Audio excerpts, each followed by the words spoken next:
Daily Bible reading, Acts chapter 20, verses 17 through 38. But he did send from Miletus to Ephesus, summoning the elders of the Messianic community. When they arrived, he said to them, "You yourselves know how, from the first day I set foot in the province of Asia, I was with you the whole time, serving the Lord with much humility and with tears, in spite of the tests I had to undergo because of the plots of the unbelieving Jews. You know that I held back nothing that could be helpful to you, and that I taught you both in public and from house to house, declaring with utmost seriousness the same message to Jews and Greeks alike. Turn from your sin to God, and put your trust in our Lord, Yeshua the Messiah. And now, compelled by the Spirit, I am going to Jerusalem.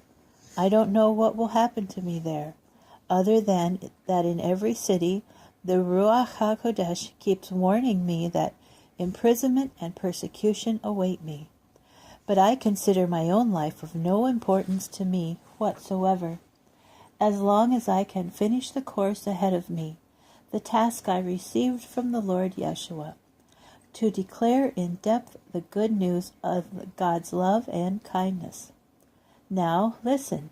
I know that none of you people among whom I have gone about proclaiming the kingdom will ever see me again.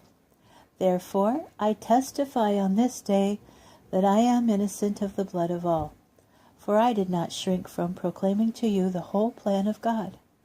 Watch out for yourselves and for all the flock in which the Ruach HaKodesh has placed you as leaders, to shepherd God's Messianic community, which he won for himself at the cost of his own Son's blood.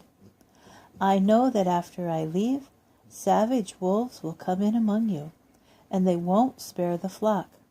Even from among your own number, men will arise and teach perversions of the truth, in order to drag away the Talmudim after themselves. So stay alert.